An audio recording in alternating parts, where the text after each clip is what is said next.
ओं नमो भगवते वासुदेवाय। तृतीय स्कंद सप्तम अध्याय। सप्तमे मैत्रेय वचन शुणि विदुर पूछे पुण। श्रीशुकोवाच एमंत मैत्रेयर बाणी विदुर दृढ़ चित्ते शुणि। आनंद मने व्याससुत कपाळे देई बेनी हस्त।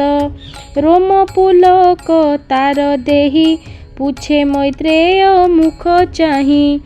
विदुरोवाच भमुनि एत विपरीत भ्रमे भ्रमई मोर चित्त।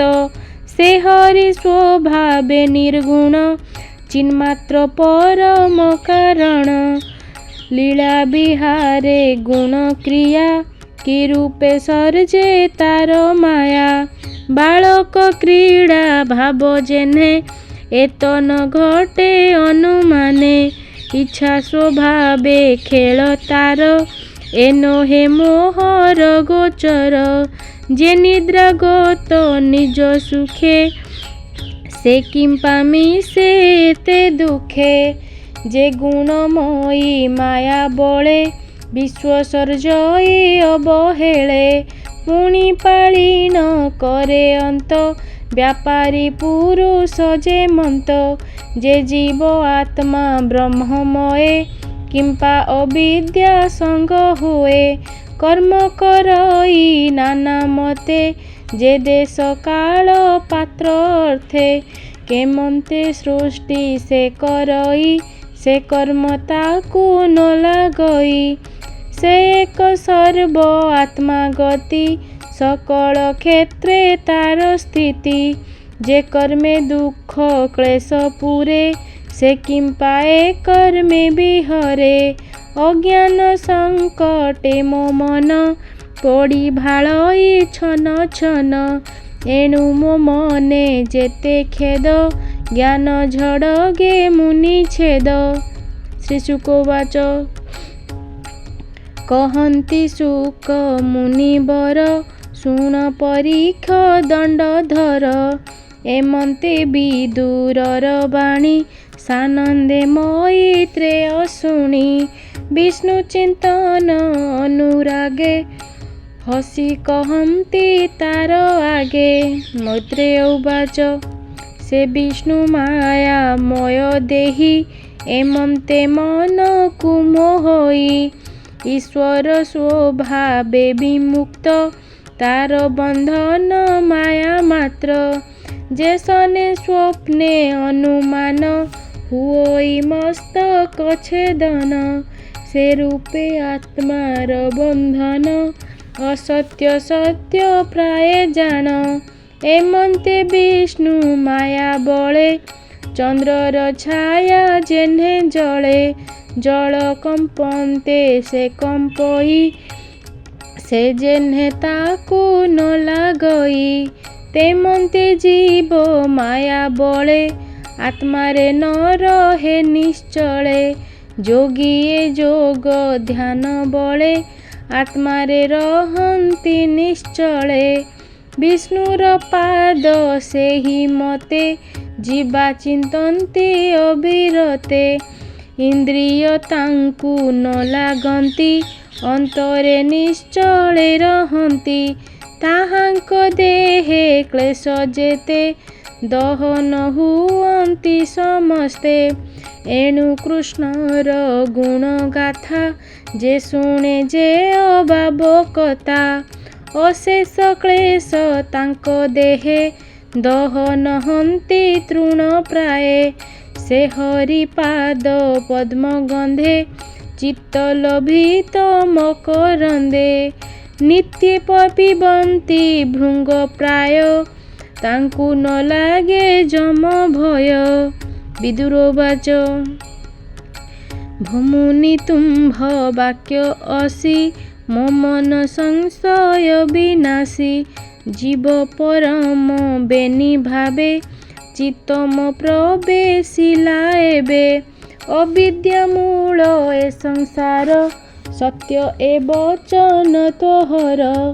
विष्णु माया रे जीव भ्रमे असत्य सत्य प्राय मणे संसारे मूढ़ जेउ जन जेबा ईश्वरे दृढ़ मन एबेनी संसारु तरंती मझी मझी का नाश जाती अनर्थ असत्य संसार सत्य प्रतीति जे मोहर ता तुम्भ चरण सेबारे नासिबी तुम्भर कृपारे साधुंक सेवा फल एही कृष्ण चरणे प्रीति होई से हरि चरण प्रसादे संसारु तरे अप्रमादे वैकुंठ मार्ग साधु जने ताहांक सेवा अल्प पुण्ये दुर्लभ अटई जगते हरि कीर्तन जहि नित्ये इंद्रिय मोह दादी तत्व विराट पुरुष सहित एहांकु सर्जी नारायण अंशे प्रवेश तहि पुण सहस्रपाद उरुहस्त जा देहे ब्रह्मांड समस्त ब्राह्मण आदि चारि जाति विशेषे ताहारी विभूति विस्तारी कहतु कारणे क्षीण संशय होए जेणे ए सृष्टि विस्तार कारणे जेमंती प्रजापति गणे सर्ग समेते प्रतिसर्ग मनु अमनु अंतर भोग एहांक तहु वंश जेते वंशानुचरित सहिते विराज रूप देह मध्ये जेबा बसंती अध ऊर्ध्वे चतुर्दश लोक स्थिति के केते अंतरे बसंती देव मनुष्य पशुगण पक्षी पन्यग कृमिमान स्वदेज अंडज उद्भिज जेओ बापुणी जरायुज एहांक सर्गर विभाग भमुनि कह मोर आग जे गुणे जेबा अवतारे सृष्टि पालन अंत करे जेमंते सृजे श्रीनिवास तार महिमा तु प्रकाश जे वर्णाश्रमंक विभाग आचर स्वरूप स्वभाव ऋषिंक जन्म कर्म जेते वेद वृक्षर शाखा केते यज्ञ विधाने वेद विधि जोग साधने जेते स्थिति निष्काम सांख्य विद्यासार जे तंत्र मंत्र विचार पाषांड पथ वैषम्य जे प्रतिलोमर संस्थान जीवर गति जेते मार्गे जे रूप गुण कर्म जोगे धर्मार्थ काम मोक्ष आदि जे मार्गे समस्त संपादी जे वार्ता दंड नीति बेनी जे वेद विधि अनुमानी श्राद्धर जे बा नीति विधि पितृगणक स्थान सिद्धि ग्रह नक्षत्र तारागण जे काल चक्रर प्रमाण दान तपस्या फल जेते जे अबा लाभ इष्टापूर्ते प्रवास स्थिति जेबा धर्म आपद काले जेबा कर्म जेणे गोविंद तोष होई धर्म जनक जे बोलाई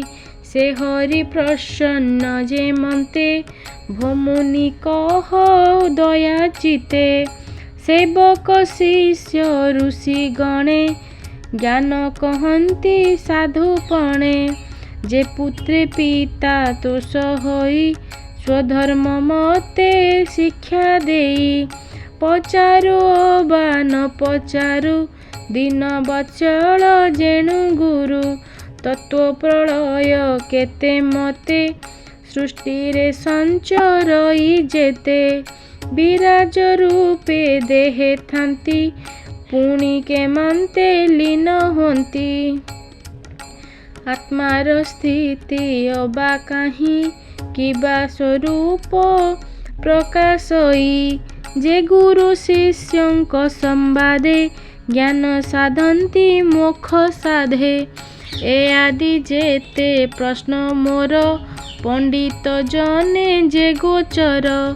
କେମନ୍ତେ ପୁରୁଷଙ୍କ ଦେହେ ଜ୍ଞାନ ବୈରାଗ୍ୟ ଭକ୍ତି ହୋଏ।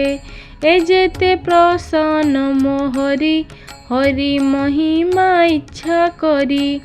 ପୁଛିଲେ ତୁମ୍ଭର ଅଗ୍ରତେ ଭମୁନି କହ ସର୍ବମତେ। ଯେଣୁ ମାୟାରେ ପଡ଼ି ମୁହିଁ ଜ୍ଞାନ ବିହାନେ ଅନ୍ଧ ହୋଇ। ତୁମ୍ଭ କୃପାରେ ଚକ୍ଷୁ ପାଇ ନିର୍ଭଏ ବିହିରିବି ମୁହିଁ। ଜୀବର ଯେ ବା ଭୟ ଦେହେ ହରି ଦେଖାଏ ସର୍ବଦେହେ। ହରି ଦେଖାଏ ସର୍ବଦେହେ ହରି ଦେଖାଏ ସର୍ବଦେହେ। ଯେତେ ଏ ବେଦ ଯଜ୍ଞ ମନ୍ତ୍ର ତପ ସମାଧି ଦାନ ତୀର୍ଥ। ଏ ପୁଣି କଳା ମାତ୍ରେ ସମ ନୁହନ୍ତି ବେଦ ଆଜି କର୍ମ। ଶ୍ରୀ ଶୁକବାଚ। ବିଦୁର ମୈତ୍ରେୟ ଆଗରେ ପୁରାଣ କଳ୍ପ ମୁନିବରେ। ଆନନ୍ଦେ ଯେତେ ପଚାରିଲା ସୃଷ୍ଟି ସମ୍ବନ୍ଧେ ବିଷ୍ଣୁ ଲୀଳା। ଶୁଣି ହରଷ ମୁନିବର ବୋଲନ୍ତି ଶୁଣ ହେ ବିଦୁର। ଏ ଭାଗବତ ପ୍ରଶ୍ନବାଣୀ କର୍ଣ୍ଣେ ଶୁଣନ୍ତି ଯେତେ ପ୍ରାଣୀ। ଯେ ଅବା ବଦନେ ଉଚାରି ବିଷ୍ଣୁ ମାୟାରୁ ଯାନ୍ତି ତରି। ତୃତୀୟ ସ୍କନ୍ଧେ ଭାଗବତେ कहई प्रजगन्नाथे। इति श्रीमद्भागवते महापुराणे पारमहंस्यां संहितायां तृतीय स्कन्धे विदुर प्रश्न नाम सप्तम अध्याय। ओं नमो भगवते वासुदेवाय।